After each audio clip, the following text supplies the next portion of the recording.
Hello,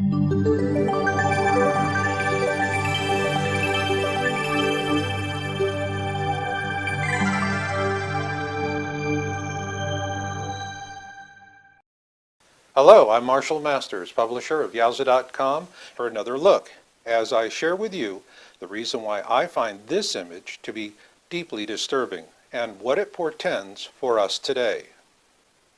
Finally, I'll close with a special message to my brothers and sisters in awareness who may be wondering whether their awareness is a blessing or a curse. So, we've got a lot of topics to cover. Let's get started with this Yowza.com Planet X system update.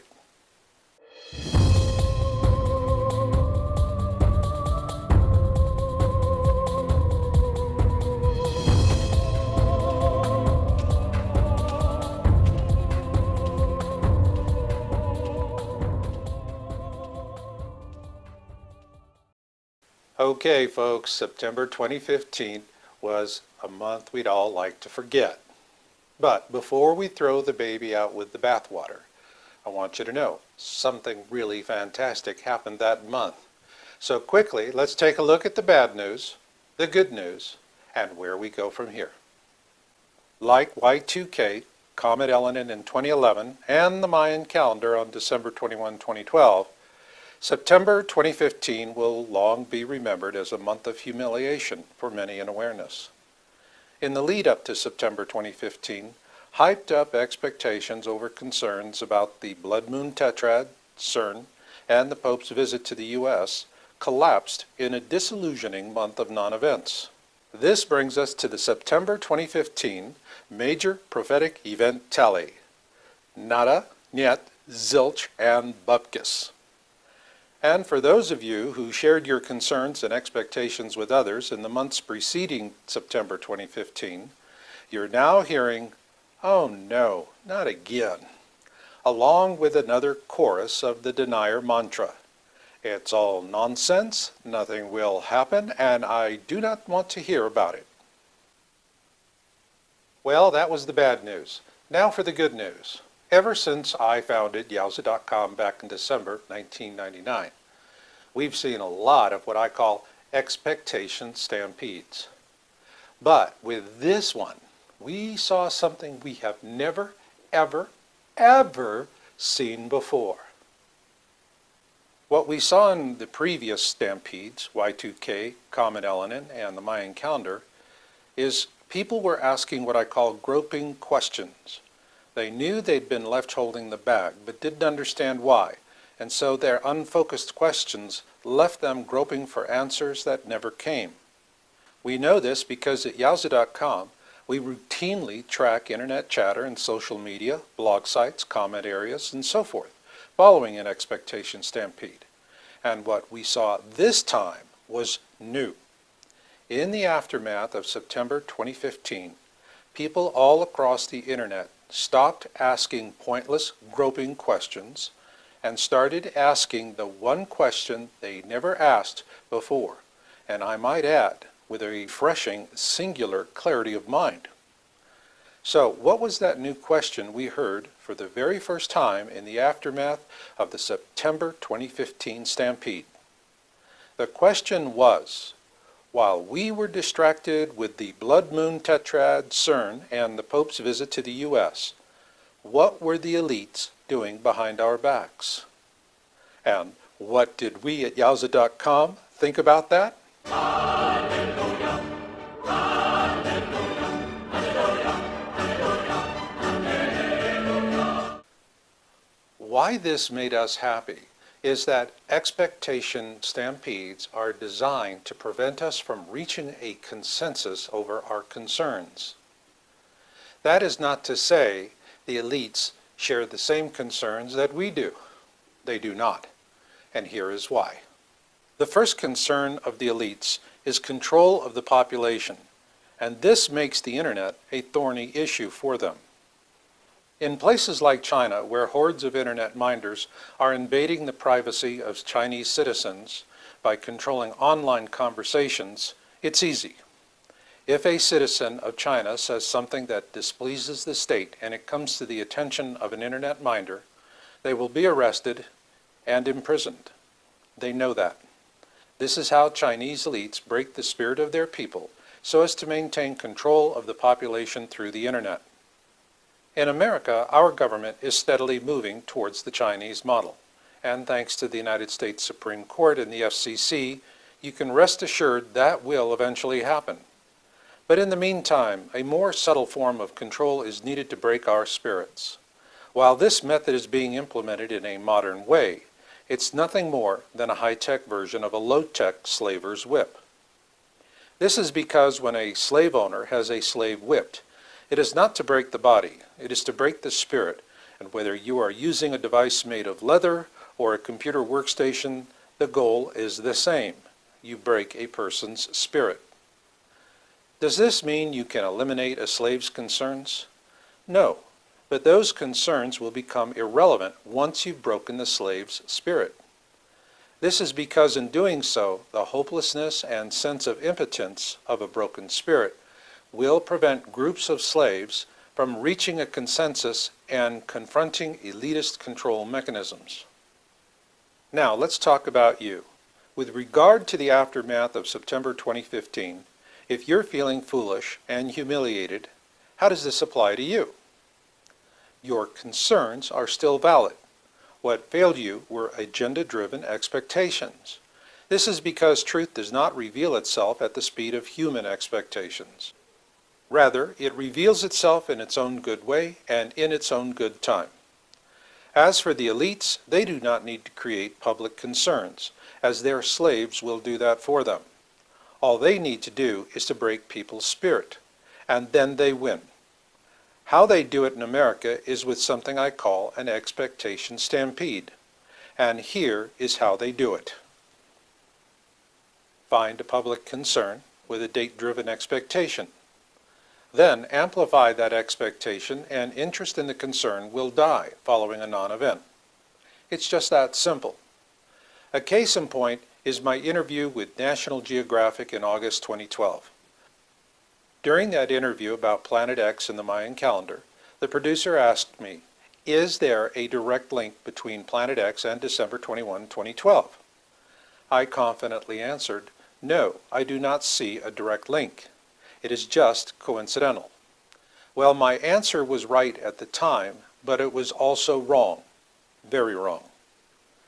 The answer was right at the time because in the lead up to December 21, 2012, the only empirical data we had was Mayan calendar entertainment revenues. Aside from the hefty cable TV and movie profits, there was nothing to show a direct link between Planet X and December 21, 2012. That was until we revisited this question, asked me in August 2012. Is there a direct link between Planet X and December 21, 2012? We did that in our May 2015 article titled, Were the Mayans Using Anunnaki Knowledge? In that article, we presented post-2012 empirical data that clearly shows a direct link between Planet X and the Mayan calendar date of December 21, 2012. Here you see the empirical data for major earthquakes for the period January 2012 through February 2013. And what we see is a massive statistical spike immediately after December 21, 2012. And when we increased the reporting period for the years 1997 through 2014, this massive statistical spike becomes even more pronounced. Plus, we found similar trends in other data sets as well. Therefore, the Mayan calendar date of December 21, 2012 was not about the end of the world. It was about the end of one calendar and the beginning of the next calendar, which the ancient Mayans knew would be the harbinger of a coming tribulation. So as the result of a misleading expectation stampede, most of us completely missed the significance of December 21, 2012. That it was a harbinger, a warning to us that we now stand at the precipice of a terrible global tribulation. So, was the elitist 2012 expectation stampede successful? Yes, very successful. All you need to do is look around you and see how many people are not preparing for the tribulation to come. The bottom line is that what the other guy does is what the other guy does. What you do is all that matters. And if you are truly in awareness, you must be resolute. With this in mind, I want to play a short series of snippets from a video recently produced by the Hockey Davis channel on YouTube. Excellent channel. I really recommend it. Now, as you watch these snippets, I want you to repeat to yourself again and again the denier's mantra. It's all nonsense, nothing's going to happen, and I don't want to hear about it. Now, for those of you who have never heard the denier's mantra ever before, let me repeat it for your benefit. It's all nonsense, nothing's going to happen, and I don't want to hear about it. So let's just to a critical question for those of you who may be feeling humiliated and isolated as a result of the September 2015 expectation stampede. Are you ready to throw in the towel because your spirit has been broken? If so, you're not going to be the first, and you certainly are not going to be the last. But that's not the real issue.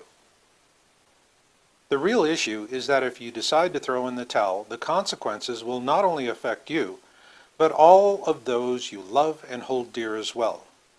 This is because we are already living through the 6th major extinction event on this planet. It's called the Holocene extinction. What this extinction event has in common with the previous 5 is that the dominant species does not survive the extinction event, and we are presently the dominant species on planet Earth. However, what makes this extinction very different from all of the previous extinctions is that now there is a target species.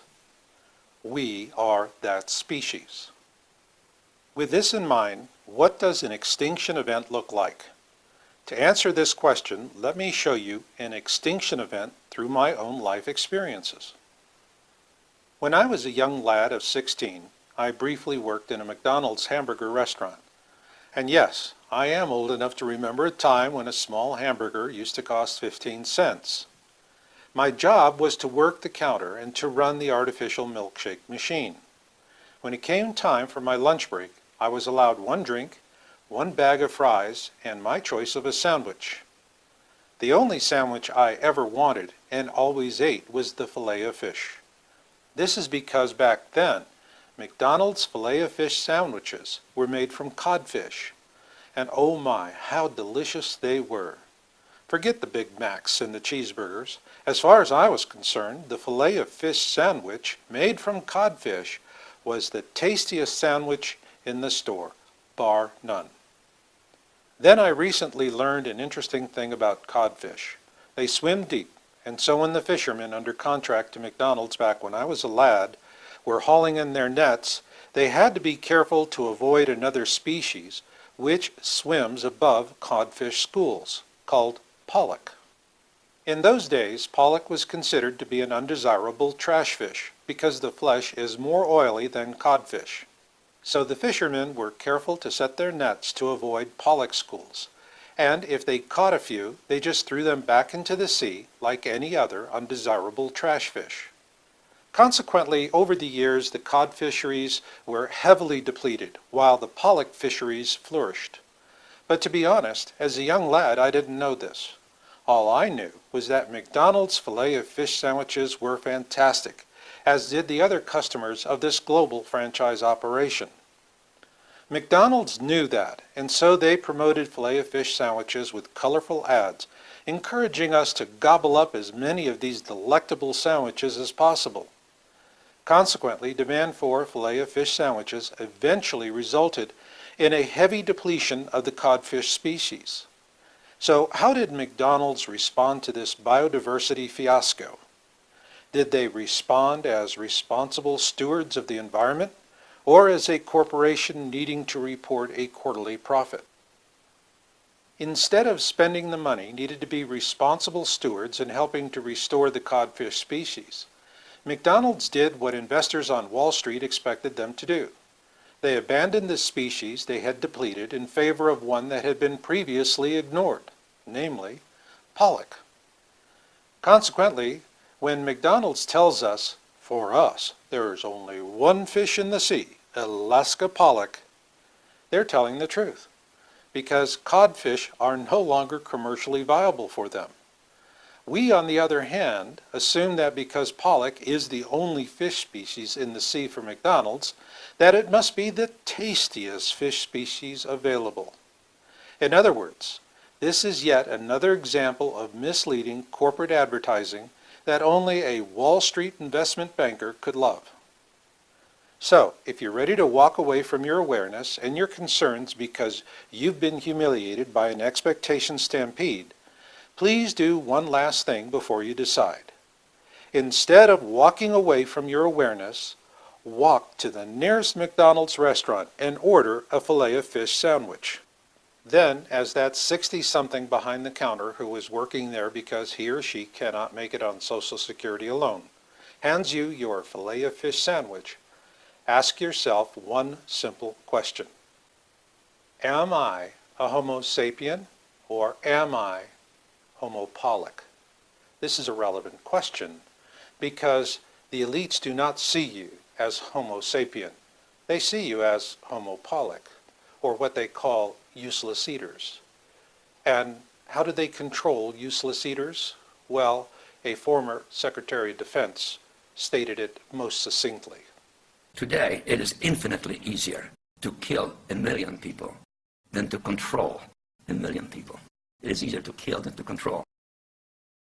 For those of you who are proud to say, I am a Homo sapien and my spirit will not be broken, I want to share with you 3 things you can begin doing today to ensure that you will never again be isolated or humiliated as the result of another expectation stampede.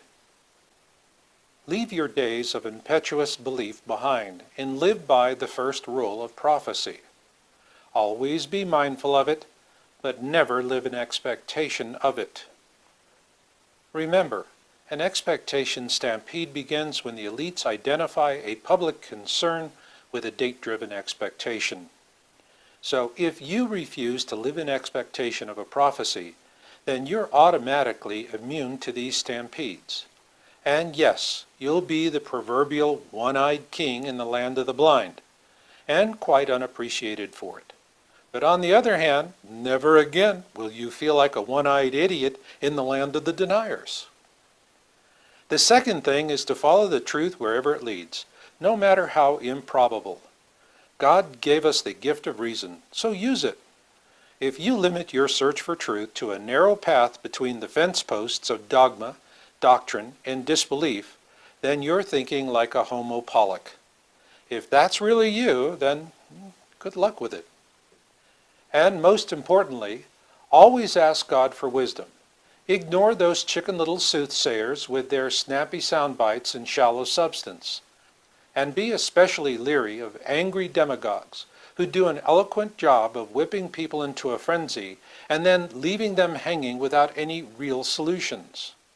In fact, you would be wise to remember that angry demagogues are more likely to be serving the interests of the elite than your own. So when talking to God, always remember this. When you ask God for wisdom, you must have the patience to listen. In other words, don't say, God, I need an answer within the next 5 minutes because the big game is about to come on. Rather, schedule a daily distraction-free quiet listening time when you can still your mind with a meditative state and then be patient. The answer will eventually come.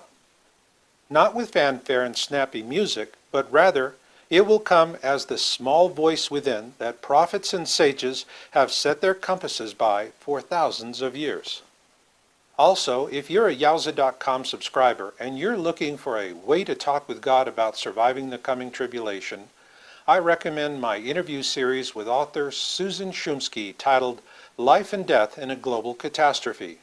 I recorded these cut-to-the-chase shows specifically for this reason, so please check them out. Next up, I will be presenting an image of Nibiru captured in 2015 of this year that I find to be deeply disturbing.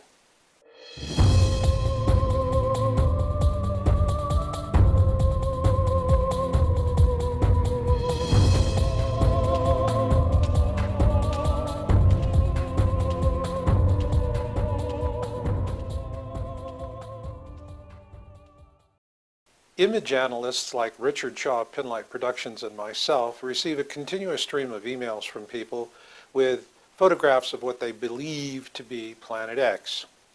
90% of these just simply are, well, they're not worth our time to answer, and so we don't.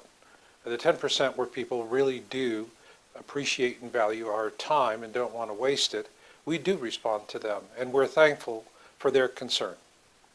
But what we're really looking for is that 1 in 100 person who sends us something that's really worth our time. Such was the case in August of this year. An image was submitted to me by Mr. Glenn Vaughn of San Jose, California. He took this picture with a high-quality digital camera while flying to South America back in April of this year. He sent me a lot of good information along with that image, and I was immediately impressed. This man valued my time. And so I put the time into it to analyze his picture, and I liked what I saw. And so I asked him if he would step forward with an interview on Skype that I could present in this video. He agreed. I'm going to present to you that video interview with Glenn, and then my analysis. Before investing time into a serious analysis of any image sent to us, such as Glenn's, we test the submission using the following 5 analysis rules. First, legitimate observers must come forward with a full account of their observation. If you're not willing to step forward and put your face on it, neither will I. Second, we only accept digital camera stills with a minimum resolution of 200 dpi, or dots per inch. They must also be taken with a camera that has a good optic lens, and you must provide the original raw file. This is why we always ask, what camera did you take the picture with, so we can research the camera's lens. Please note, we do not accept smartphone stills, because the latest generation of smartphones often generate false positive objects of interest. The third rule applies to what we call 72 dpi video reports. With this resolution, only video observations are useful. We prefer HDV videos, but smartphone videos are okay. Also, 72 dpi video observations with voice narration are especially helpful. So why is it we only accept stills with 200 dpi or better, but will accept 72 dpi videos? It's a matter of resolution. DPI stands for dots per inch, and it is critical to digital analysis. To illustrate the point, at the top of this illustration, you see an increasing dots per inch comparison. On the far left, you see a dot pattern similar to what we saw with early cell phone cameras in the 90s. On the far upper right, the resolution is comparable to modern cameras. However, when you look at the illustration below, what you see is that whether you are using a smartphone or an incredibly expensive high-definition camera, both will generate the same still image result, 72 dpi. And this resolution is unacceptable for credible still image analysis. Also, to the bottom right, you see a 300 dpi sample. This is important because any book sold with a color cover requires the print image to be a minimum of 300 dpi. However, for our analysis purposes, any digital image with a resolution of 200 dpi or more is adequate. The fourth rule is that images shot through glass home or auto windows are not acceptable. We get a lot of these, and they are of no interest to us. This is because auto and home windows often create unwanted glare or reflections, and water spots and mud are also a problem. This is why many aquarium makers use plexiglass instead of glass, not only for its greater relative strength, but also because it offers less glare and increased clarity, which brings us to the fifth rule.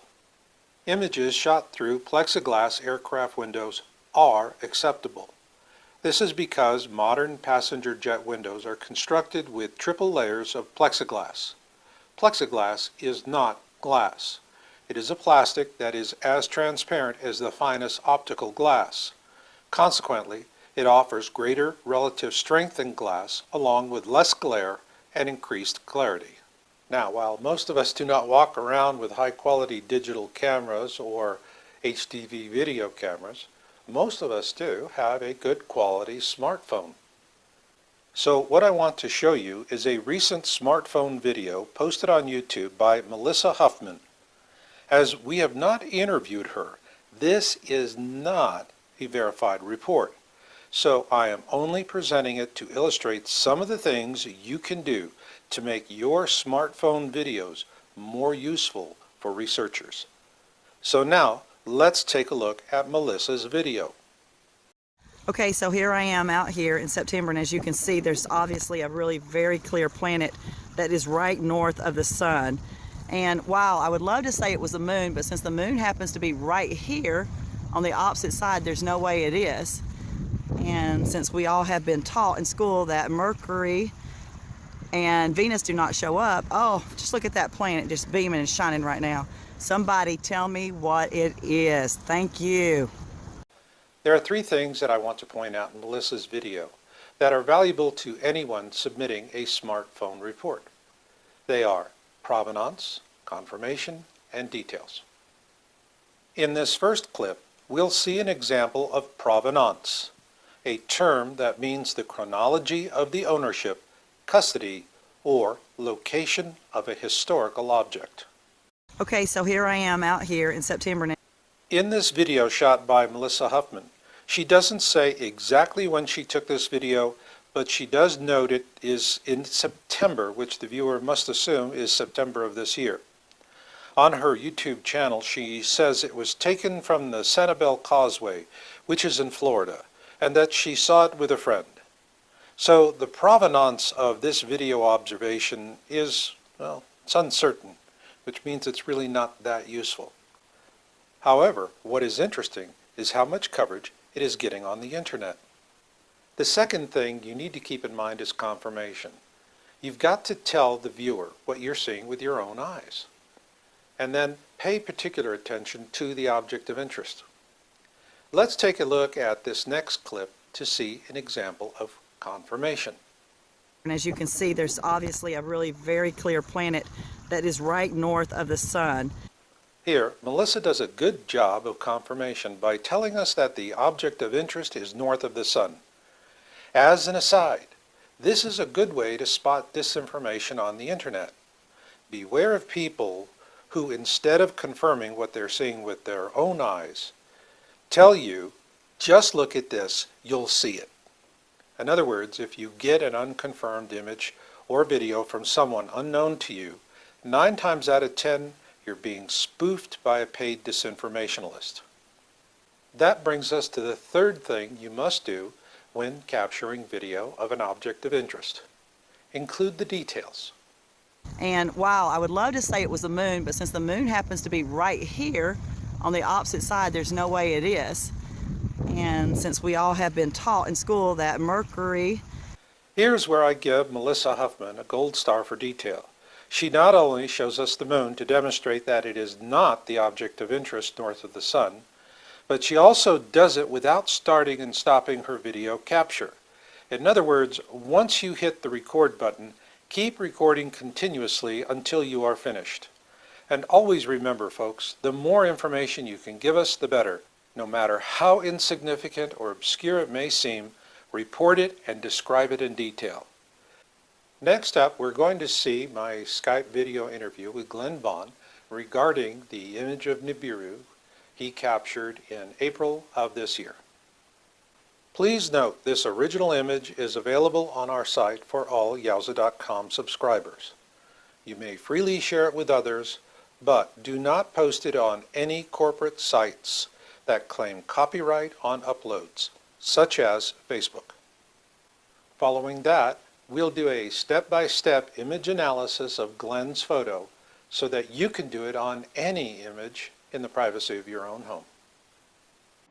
This is Marshall, and I'm on with Glenn Vaughn. Glenn resides in San Jose, California area, and we are looking at an image that he submitted to us that he had taken on April 11th, 2015 of a sunset while he was flying along the Pacific side of Central America.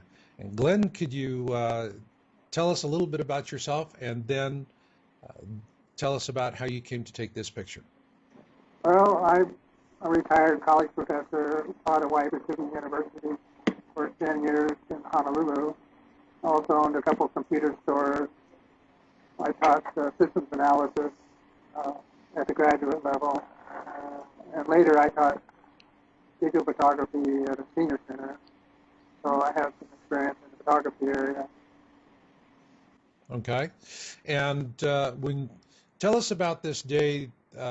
What flight were you taking? And from where did you originate and what was your destination? Originated from San Jose Airport and flew to Dallas, Fort Worth.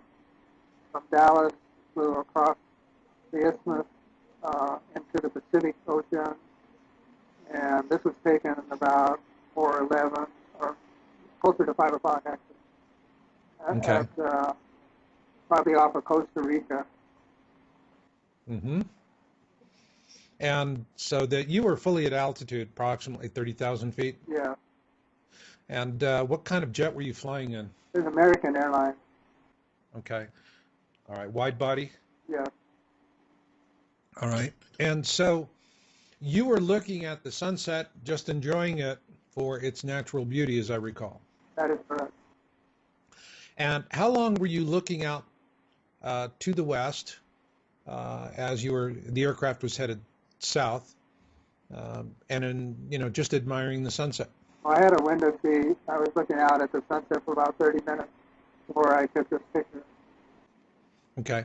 And during that time, did you happen to observe any other aircraft in the vicinity that were to the west of your American airliner? No. Okay. So at no time did you see any other aircraft? No. All right. And then uneventful trip, obviously. That's good. When did you come to the realization you had captured this object in the image?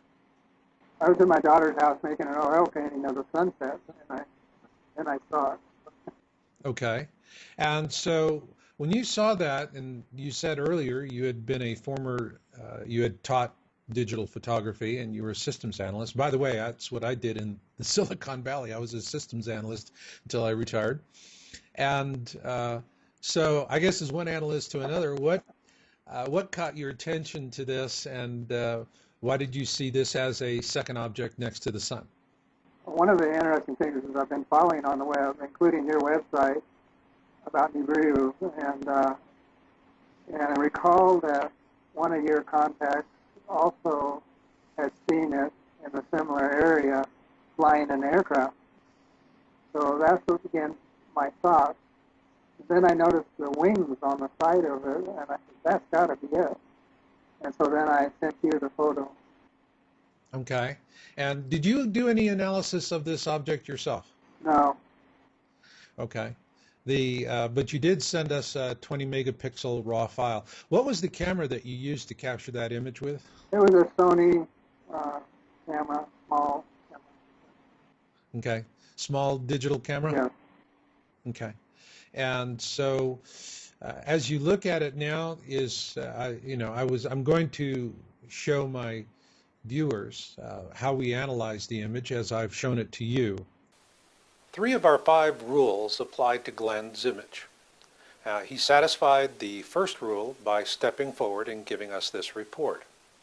And he satisfied the 5th rule because he took the picture through a plexiglass aircraft passenger window. That brings us to the 2nd rule. Glenn did send us the original high-resolution RAW file from his camera. RAW files contain valuable metadata, and viewing that metadata is simple. For Windows users, it's a 4-step process. Step 1. From File Explorer or your desktop, select the image. Step 2. Right-click the mouse. This will display a context menu. Step 3. From the context menu, select Properties. This will display the Properties dialog. And step 4. On the Properties dialog, select the Details tab, and there you will see the metadata. Keep in mind that the metadata shown will vary from one camera to another. In this case, Glenn's camera provided a substantial level of metadata, and the very first thing we looked for was the resolution. Here in the metadata for Glenn's RAW file, we see that his camera created the image with a 240 dpi resolution in both horizontal and vertical resolutions. More than enough to satisfy our minimum resolution requirement of 200 dpi. Now, the other part of that requirement is the lens. The metadata also told us that the image was taken with a Sony DSC HX50V. This camera retails for about $400 and sports an impressive 30x optical zoom Sony G lens. More than enough to satisfy our optics requirement. So let's quickly summarize the other metadata. Here we see the date and time the image was captured and the GPS coordinates recorded by the camera. And here we see the exposure information along with the image dimensions, which are quite impressive for such a small camera. At this point, Glenn has satisfied our rules, and so the next step is to see if any cataloged celestial objects were in the field of view when the image was captured. For field of view studies, you can use free astronomy programs such as Stellarium or Google Sky, along with the free version of Solar System Scope. We use Starry Night Professional version 6 and Solar System Scope Professional. So let's see what turned up in our field of view analysis for Glenn's image. This is the field of view for Glenn's image according to Starry Night Professional, and we do see Mercury, a cataloged object, above the Sun. To see if Mercury is in a superior conjunction behind the Sun or an inferior conjunction in front of the Sun, we use Solar System Scope as a quick reference tool. Here, Solar System Scope tells us Mercury was in a superior conjunction behind the Sun that day. So if Glenn had taken his picture later on as the Sun was sinking below the horizon, we may have seen Mercury as it appears here in this picture of Venus and Mercury taken a few years ago. When you compare the relative size of Mercury with Venus in this picture, it's clear to see that our object of interest is not Mercury, nor does Mercury have wings. At this point, we knew Glenn's image merited further analysis, and the next step in the process is what we call a gamma test. It's a simple test, but it's a very valuable test, and we're going to show you how it's done. You're now going to learn how to perform a do-it-yourself gamma test. This is easy, and it's a great way to acid test any image. All you need is a freely available paint program such as GIMP, which allows you to adjust size, contrast, brightness, and gamma. We'll talk more about gamma later on, but for now what you need to remember is that gamma shows us if an object is hot or cold. This is critical because hot objects generate their own light and cold objects do not. So why is this important? Natural objects like our Sun are hot objects. They create the light we're seeing through camera lenses. On the other hand, lens flares and other aberrations are cold objects. They do not create their own light. Rather, they redirect it from other sources that do create light. So the whole point of a gamma test is to factor out misleading cold objects, so we can focus our attention on the hot objects. Ergo, gamma testing separates cold objects from hot objects. But it's not an absolute test, because there are other things in our skies that can skew this test. Case in point are geoengineering aerosols. We found that the particulates in those aerosols can create cloud reflections, which appear to the untrained eye as a second sun. Worse yet, these aerosols often create false positives in the latest generation of smartphones. Just remember our 5 rules of image analysis and you'll be able to factor in these kinds of aberrations. Then as you go along and begin doing your own gamma tests, your own powers of intuition will lead you into new areas of analysis, and you'd be surprised how quickly you go. And the key to developing your own powers of intuition with this is to understand how a digital camera sees the world. Here we see a beautiful picture of the sky, but this is not how a digital camera sees it. To illustrate the point, let's select a very tiny little piece of this picture. right here should do the trick. Now, let's enlarge this tiny little area to see how a digital camera sees the world. What you see here are what is called pixels. In other words, digital cameras do not see pictures. They see patterns of pixels, and each of these pixels has a certain level of brightness, ranging from black to white. When using a program like Photoshop, you can change these pixels one at a time, or altogether with something we call gamma. It's a digital image term, and a simple way to think of gamma is that it gives us a way to adjust the brightness range of all of the pixels in an image simultaneously. If images were like rock music on our radios, gamma is like the volume knob on your radio. When you turn down the volume, you still hear heavier sounds like drum beats, but lighter sounds like the background singers will fade out. To illustrate this analogy, let's turn down the volume on Glenn's image. We'll start with a gamma of 1 and reduce that by half, which does give it a more dramatic look. Also, see how the darker corner pixels are beginning to go away. Then, by stepping down half again to 0.25, even more of those corner pixels begin to fade away. However, while the brighter pixels in the center become darker as well, they nonetheless continue to hold their own. That is, until we cut the gamma down to 0.10. At this point, we're seeing some very stark differences. And when we take that all away down to a gamma of 0.01, all we have left are the brightest objects. Our rock and roll drum beats, so to speak, the hot objects in the sky, if you will. With that, we're ready to rock on to the next stage in our gamma test of Glenn's image using brightness and contrast. And that brings us to an interesting thought. We've all heard the truism, what goes up must come down. Well, with gamma testing, the opposite is true. What goes down must come up, and I'm going to show that to you right now. The next step in our analysis is to reduce brightness to a value of -1. And while our hot objects still persist, they are beginning to fade away. The question is, will they all fade out together, or will some fade out sooner than others? To test for that, we reduce brightness to a value of -2, and what we see is that our hot objects are fading out together. That's a good sign, so let's take it to the next step. Here we've reduced brightness to a value of -3. What we see now is that all of our hot objects have faded out together.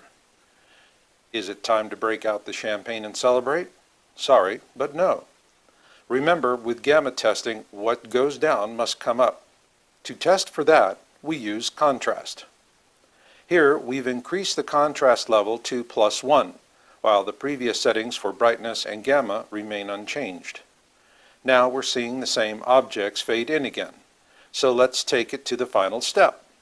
When we increase the contrast level to +2, we see our hot objects fade in together, just as they previously faded out together.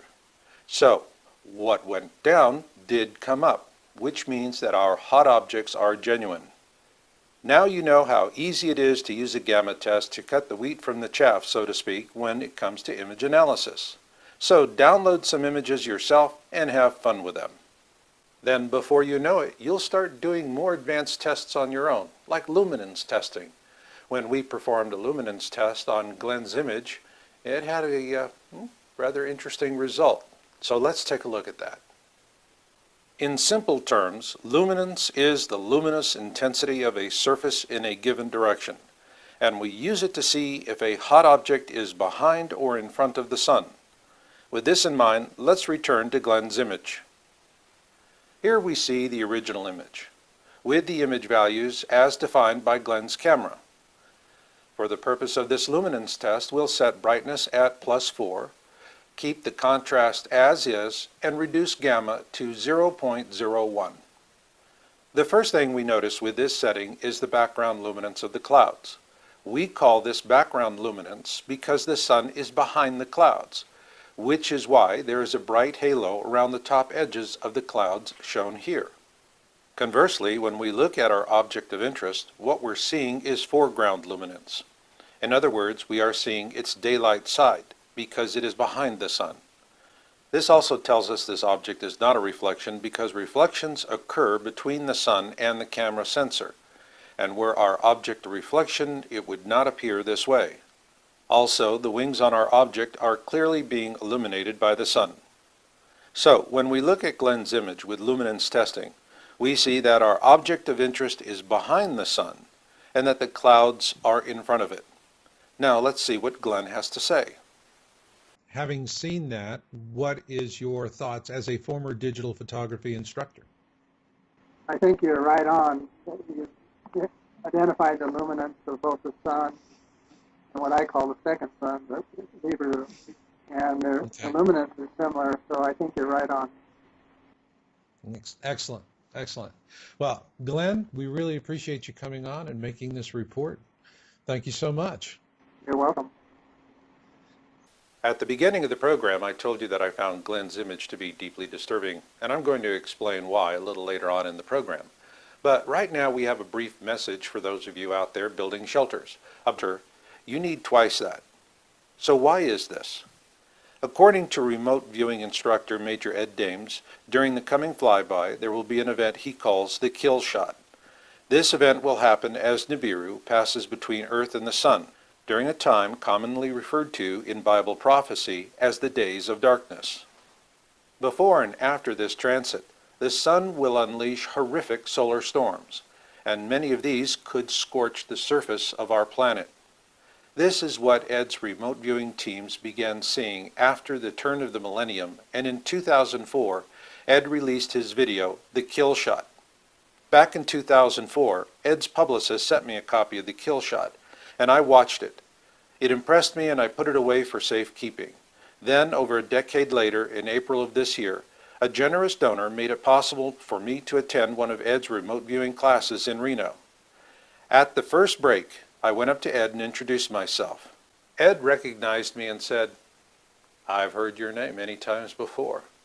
And then I told him that I watched his kill shot video for the second time the night before the class, and that the first time I watched it was in 2004.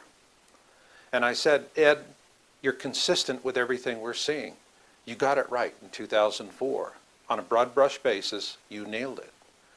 And that didn't make him happy. We were both actually sad to have that realization. Since then, one of the things that has been on my mind is that I see a lot of people building bunkers without enough EMP and solar storm protection. Piling on dirt is one thing, if you can do it. But if your structure cannot take the added weight, well, that's not going to work. And if you do not have enough protection when the days of darkness happen, you and your loved ones could become the proverbial poodles in the microwave. For this reason, I started looking for a way to up-armor, if you will, a shallow, dug-in shelter for added EMP protection. The first thing that comes to mind, of course, is steel plates, such as the ones road crews use to temporarily cover potholes in the road. The problem is they are expensive, especially if you need to cover a large area. So is there a way to get the same level of protection, but with something far less expensive? Yes, there is. Richard Shafsky, who authored an article we published in September 2015 titled Geoengineering Volcanoes to Rain Death Down Upon Us, told me about an alternative to steel plate that inch for inch offers as much EMP protection, but at a fraction of the cost and with less weight. It's called volcanic basalt. Basalt is the most common bedrock on our planet, and it most commonly forms as an extrusive rock where continental plates come together or pull apart. It is also formed in volcanic lava flows, such as those deposited by the ancient eruptions of the Yellowstone supervolcano. So, finding basalt for your shelter is not difficult. In fact, basalt is so common you can find it elsewhere in our solar system. For example, basalt is an abundant rock on the moon, where large areas of the moon have been resurfaced by extensive basalt flows triggered by major impact events. Then there is Olympus Mons, a shield volcano on Mars. Olympus Mons is the highest mountain on Mars and was formed from basaltic lava flows. In fact, if you think Yellowstone is a whopper, Olympus Mons is the largest known volcano in our solar system. Here on Earth, basalt is used in a wide range of commercial and military electromagnetic radiation absorption applications, such as radiation shielding, concrete, and fiber. This is because basalt has a higher content of iron and magnesium than granites, and it is paramagnetic. In simple terms, any substance that will move towards a magnet is paramagnetic, which means it exhibits paramagnetism, a form of magnetism that occurs only in the presence of an externally applied magnetic field. Studies of old volcanic basalt are proof that Earth's magnetic poles reverse at irregular intervals, ranging from tens of thousands to millions of years. In the coming tribulation, we'll experience a magnetic shift where the North and South poles exchange places, in addition to a physical pole shift. And then there will be solar storms the likes of which we cannot imagine. So the more we can do to protect our shelters, the better. And basalt is a great way to do that. That's why I was fortunate to learn about basalt from Richard Shafsky while visiting Montana. He explained the impressive paramagnetic properties of basalt to me and then introduced me to basalt quarry owner John Fanuzzi. In terms of solar storm protection, John explained to me why basalt is a low-cost alternative to metallic solutions. And so I asked him to give us this brief report for those of you out there building shelters. So let's see what John has to say. Hi everyone, my name is John Fanuzzi and I'm an owner of a basalt rock quarry, and this particular basalt material is not just any kind of rock. It's volcanic rock. It comes from the core of the earth, has all the minerals that are very, very valuable compared to just regular rock. This particular rock is going to give us very good protection during the Planet X flyover from radiation, solar flares, electromagnetic pulse, everything you would need to cover your shelter in this dangerous time. I'd like to show you what this rock can become. This is basalt fiber that has been extruded out of molten basalt. Don't forget, basalt comes from the heart of the earth as lava. It flows. It melts at about 17 or 1800 degrees, and when it's melted, it can be extruded through platinum bushings and turned into this very fine fiber that's thinner than your hair. Fiber can be woven into a fabric that could be laminated into material for stealth aircraft. It could be it's used by a company here locally making backpacks that are bulletproof. Be laminated together for bulletproof shielding. It could be used for any application where that requires high heat fiber, high heat tolerance fiber.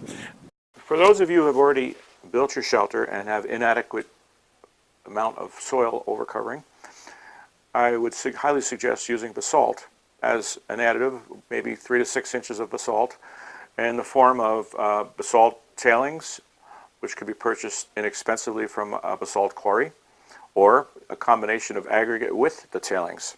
The basalt is probably the most practical, economical, and available construction material for Planet X flyover. It's going to be high performance, and it's not going to cost you a ton of money. I really appreciate John coming on and explaining basalt to us. And when you do order it, you can save money by getting the tailings, which are going to cost you less than the aggregate, or a combination of the two. Not only is basalt great for solar storm shielding, there's other uses for it as well. Earlier, I mentioned my cut-to-the-chase interview with David South, co-inventor of monolithic concrete domes, which happen to require a good deal of rebar in order to make. What David shared with us in that interview should be of particular interest to all shelter builders. If you're planning on building your shelters with steel rebar, there is a better way to go according to Dave, and for the same price as steel. Dave told us he's using basalt rebar these days to build his domes instead of steel.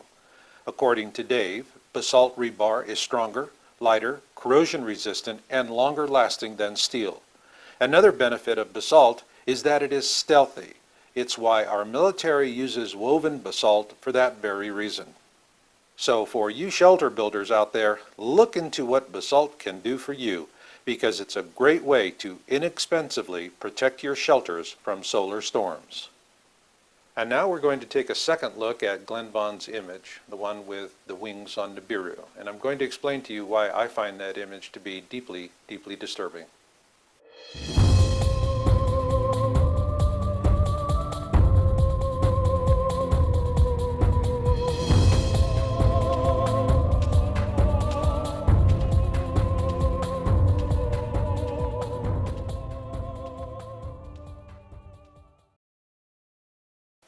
question about Planet X I hear most often from people is, when will I see it?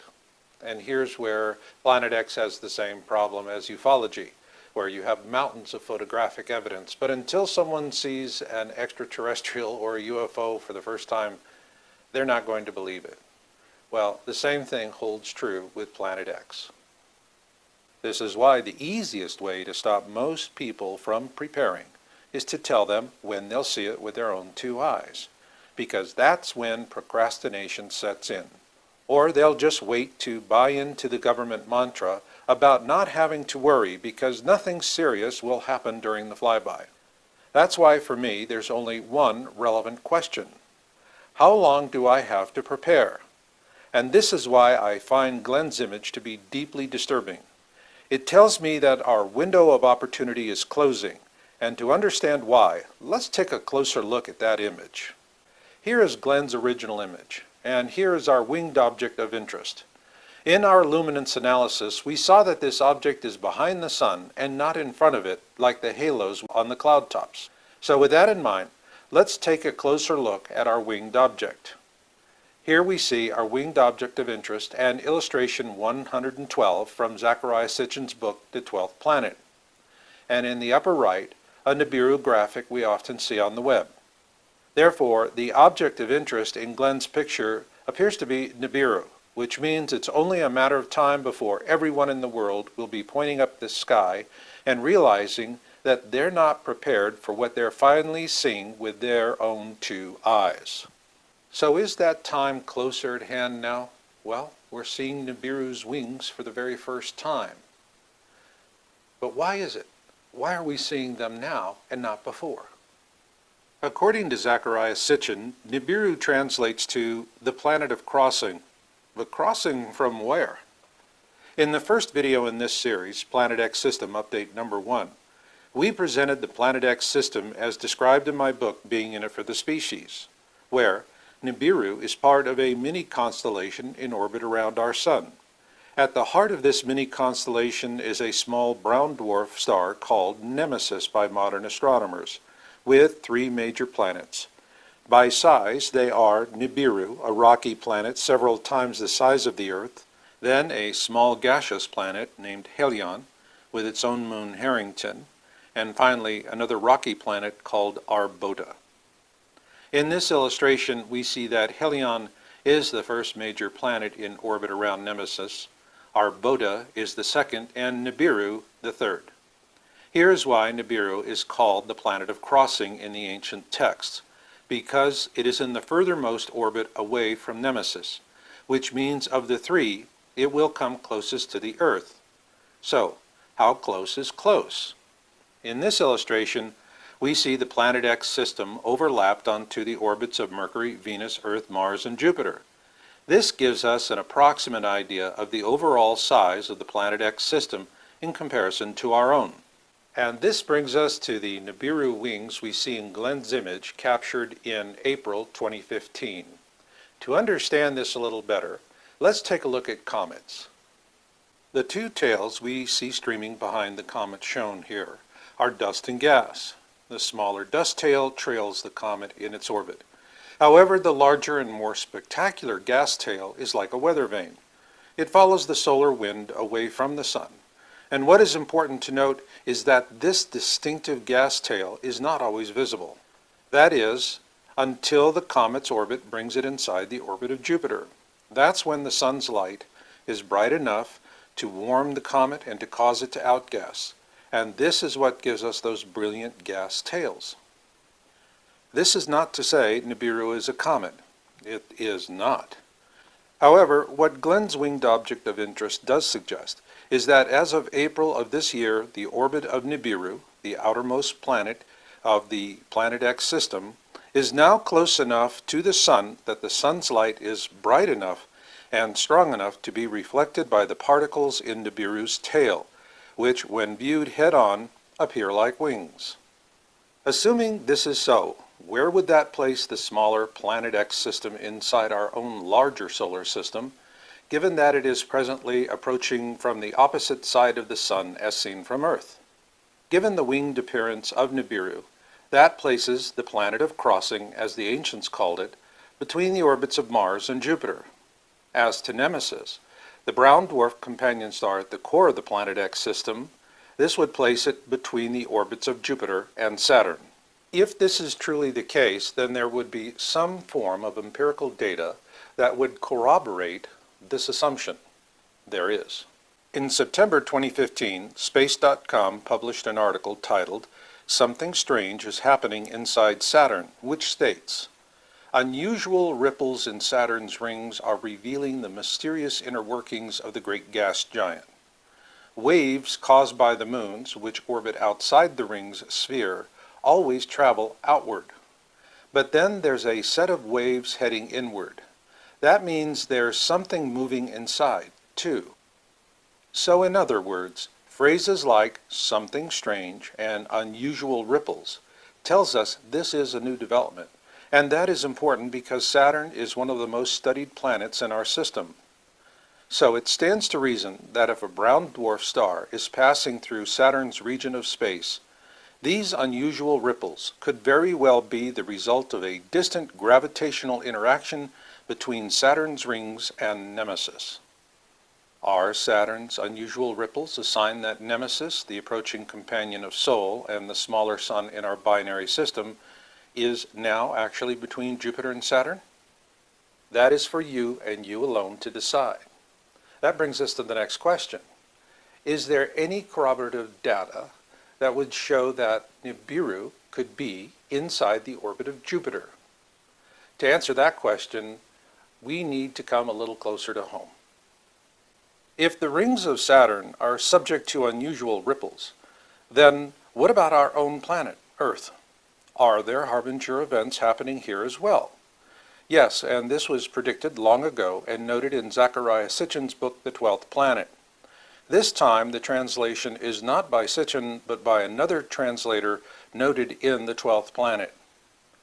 We find it on page 242 of the 1978 Avon paperback edition, where Sitchin begins with, "The nearing planet was expected to cause rains and flooding, as its strong gravitational effects have been known to do. According to the ancient Mesopotamian text as translated by R. Campbell Thompson, when the planets of the throne of heaven will grow brighter, there will be floods and rains. When Nibiru attains its perigee, rains and floods will come." In this translation, we find the term perigee. This term refers to the closest distance any body comes to planet Earth. So does this translation match with what happens each time Nibiru attains perigee, its closest point to the Earth? No. This is because the effects of Nibiru on the Earth vary from one flyby to the next. For example, the last flyby was Exodus, which was a best-case scenario. A best-case scenario is where Earth is on the opposite side of the Sun when Nibiru reaches perigee. On the other hand, Noah's flood was a Planet X worst-case scenario. A worst-case scenario is where Earth is on the same side of the Sun when Nibiru reaches perigee. So, what will this flyby be? In a Project Camelot interview recorded in September 2008, former military intelligence officer and government whistleblower Bob Dean predicted a worst-case scenario for us. Everything we've seen since 2008 tells us that Bob Dean called it right. We are facing a worst-case scenario flyby, and there will be a pole shift. So is this consistent with the Mesopotamian prediction that there will be rains and floods? Yes, that is, if you are reading current science headlines. Scientists, natural disasters becoming more common. Global cost of flooding to increase tenfold by 2030.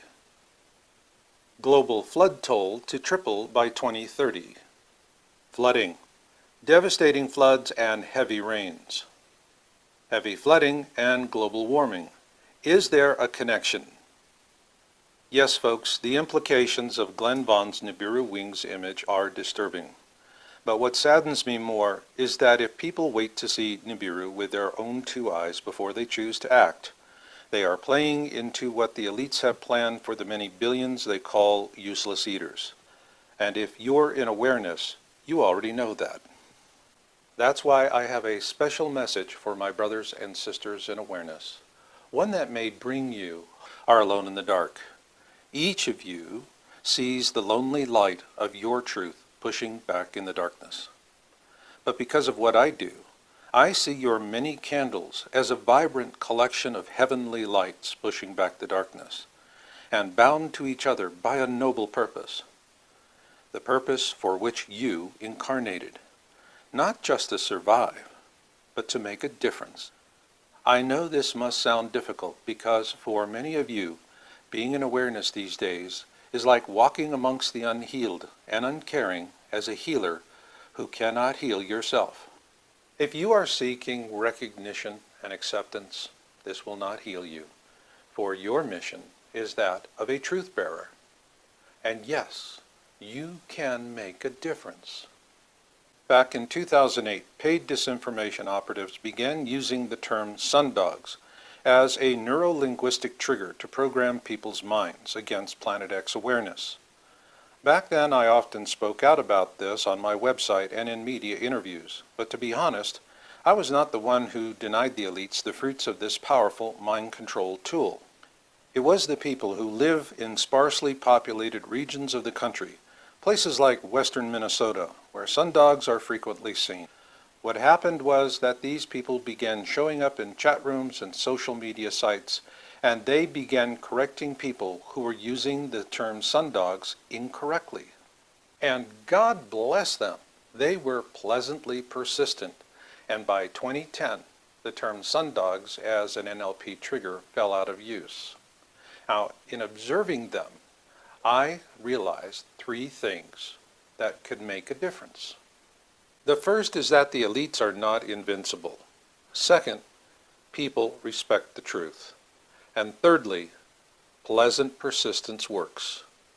Of these three things, pleasant persistence is the most important. It is the key to success, and we see it at work in other ways as well. Imagine a lonely lighthouse along a rocky shoreline. Night after night it shines its light with pleasant persistence to warn passing ships of danger. There is never any applause for these determined lighthouse keepers, and yet each night they light the light, knowing full well they'll never hear those distant whispers of thanks from the wise captains at sea who take heed and change course. Like a lonely lighthouse keeper, yours is a solitary job as well, with only an occasional visit from someone who respects you for what you do. So, how can you make peace with that reality? By believing that in time your purpose in the coming tribulation will be made clear to you, and that you will be appreciated by those you can heal, and this will heal you as well. But until that day arrives, you have the opportunity to lead a purposeful and satisfying life in awareness, because now you have a choice. You can continue to be a lonely candle pushing back the darkness, or you can become a lighthouse to the world, where the light of your truth can deny the elites the fruits of their lies, wherever you may find them on the internet. Just remember, when you challenge their lies with truth, always do so with pleasant persistence, and you will make a difference. Above all else, my brothers and sisters in awareness, know this. I have felt your pain of isolation. I have felt your despair. It is why I have chosen to be a lighthouse unto you, and the truth of my light is that you are not alone. And I'll leave it on that note. So until the next time we meet, remember Marshall's motto: destiny comes to those who listen, and fate finds the rest. So learn what you can learn, do what you can do, and never give up hope. This is Marshall, and I'll catch you on the backside.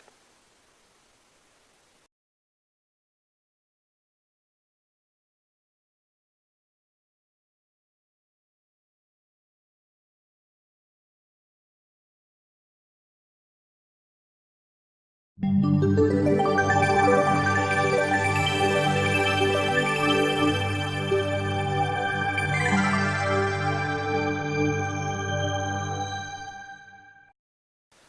I'm Marshall Masters, publisher of Yowza.com, for another look as I share with you the reason why I find this image to be deeply disturbing and what it portends for us today.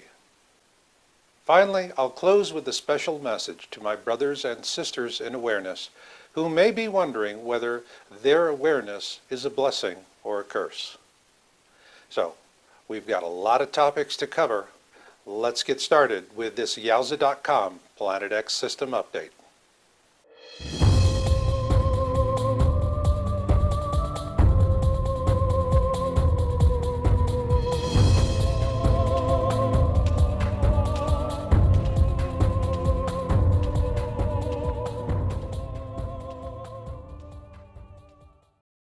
Okay, folks, September 2015 was a month we'd all like to forget. But before we throw the baby out with the bathwater, I want you to know something really fantastic happened that month. So quickly, let's take a look at the bad news, the good news, and where we go from here. Like Y2K, Comet Elenin in 2011, and the Mayan calendar on December 21, 2012, September 2015 will long be remembered as a month of humiliation for many in awareness. In the lead up to September 2015, hyped up expectations over concerns about the blood moon tetrad, CERN, and the Pope's visit to the U.S. collapsed in a disillusioning month of non-events. This brings us to the September 2015 major prophetic event tally. Nada, niet, zilch, and bupkis.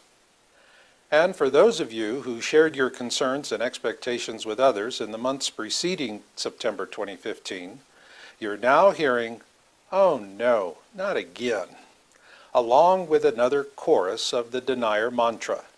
It's all nonsense, nothing will happen, and I do not want to hear about it. Well, that was the bad news. Now for the good news. Ever since I founded Yowza.com back in December 1999, we've seen a lot of what I call expectation stampedes. But with this one, we saw something we have never, ever, ever seen before.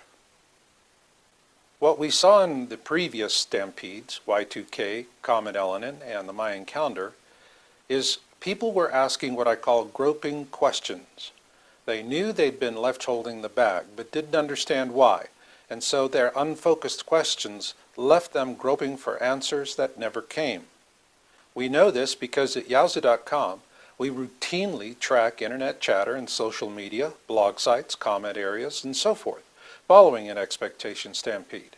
And what we saw this time was new. In the aftermath of September 2015, people all across the internet stopped asking pointless, groping questions and started asking the one question they never asked before, and I might add, with a refreshing, singular clarity of mind.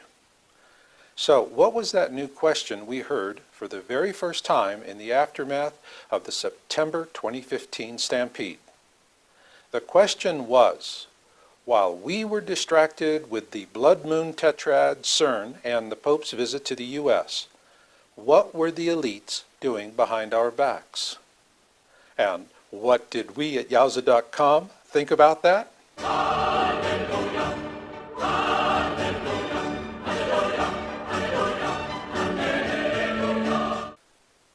Why this made us happy is that expectation stampedes are designed to prevent us from reaching a consensus over our concerns.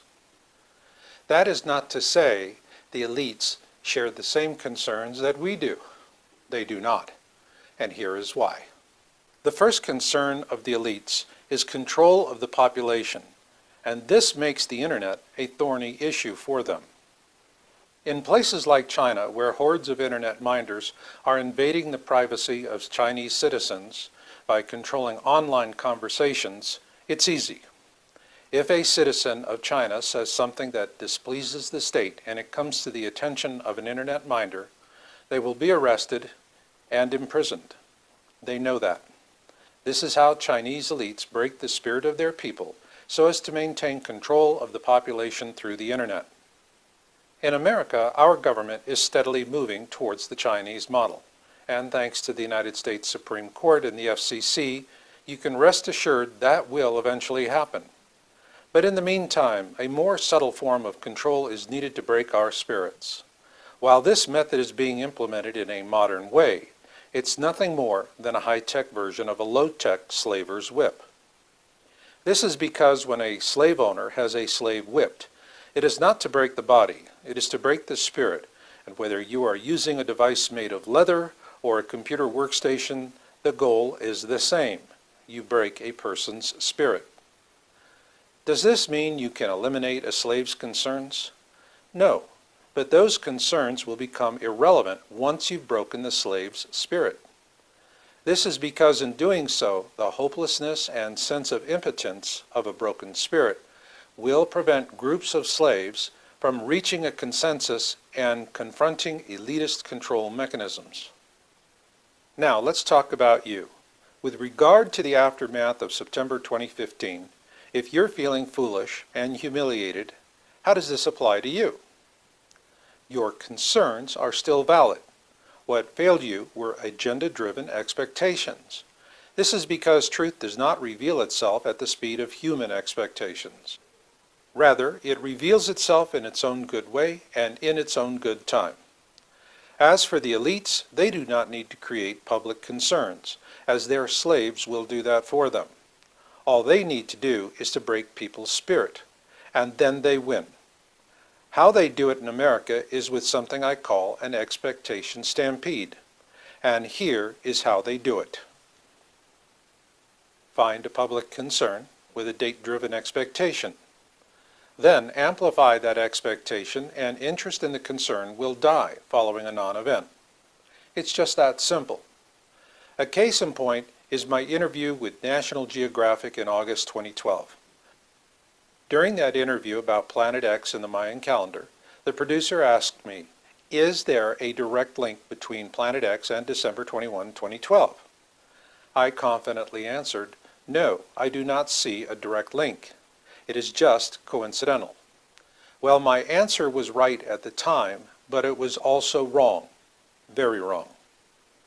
The answer was right at the time because in the lead up to December 21, 2012, the only empirical data we had was Mayan calendar entertainment revenues. Aside from the hefty cable TV and movie profits, there was nothing to show a direct link between Planet X and December 21, 2012. That was until we revisited this question, asked me in August 2012. Is there a direct link between Planet X and December 21, 2012? We did that in our May 2015 article titled, Were the Mayans Using Anunnaki Knowledge?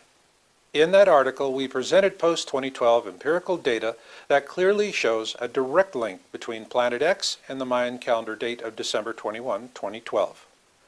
Here you see the empirical data for major earthquakes for the period January 2012 through February 2013.